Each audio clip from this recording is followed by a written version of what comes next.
6 वाजता उठते खरं, पण 1 तास 2 तास झालं की मी अजून पेंगत बसलेली असते. आता आईसाहेबांची पण अंघोळ झालीच होती. आईसाहेबांचा मेकअप नोटीस करत होते मी. आता एका ताईने कमेंट केली होती की मंगळसूत्र घातलं नाही, तर रात्री झोपताना काढून ठेवलेलं ते तसंच होतं, घालायचं विसरले होते आईसाहेब. ते आम्हाला व्हिडिओ काढल्यानंतर आठवणीत आलं.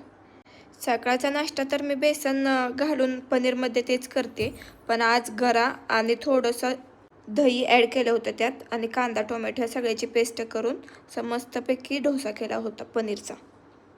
त्यानंतर डाळ कांदा करायचा होता. कांदे संपले होते तर आईसाहेबांनी मला जाऊन कांद्याची पातं आणायला सांगितली होती. तोपर्यंत आईसाहेबांनी वांग्याची भाजी करून ठेवली होती. मग भैया आला होता रानातनं, त्याला लागलेली असते खूप भूक. मग गरमागरम भाकरी, वांग्याची भाजी, फरसाणा, शेंगदाणे, कांद्याची पात, काकडी असं त्याचं मस्तपैकी जेवण चालू होतं. त्याचं जेवण बघून मला तर खूप कसतरी होत होतं. म्हणून मी आपलं एक ॲपल घेतलं आणि खायला चालू केलं. आता मी सकाळ सकाळी रोज 5 बदाम खाते, पण आज आईसाहेबांसाठी पण घेतले होते. मग दुपारी आईसाहेबांना ते पण दिले. तसं तर त्यांना असं पौष्टिक खायला काहीच नको वाटतंय. काजू बदाम अजिबात आवडत नाही आईसाहेबांना. मीच बळजबरी देते.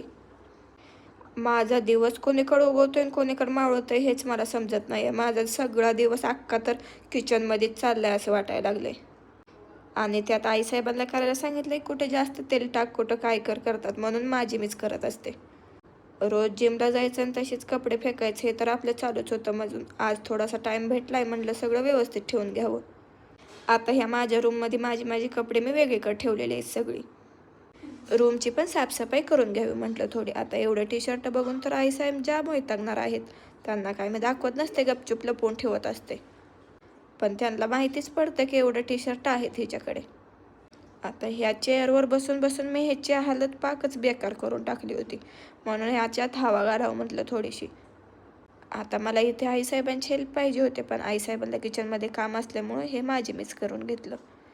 आणि गादीवरचं बेडशीट पण चेंज करून घेतलं. ह्याच्यात हवा भरणं एवढं सोपं आहे ना, 2 मिनटाचं काम आहे. मग हवा जावो किंवा न जावो.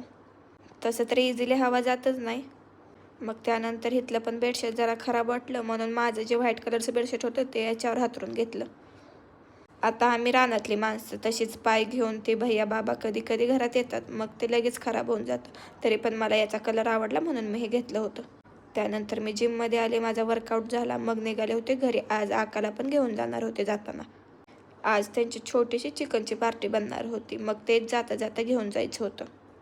आता डबल सेट तर पहिल्यांदाच घेऊन चालले होते, पण आता नीट पोहोचले घरी. चला तर मग भेटू नेक्स्ट व्लॉगमध्ये. Thanks for watching. कसा वाटला व्हिडिओ?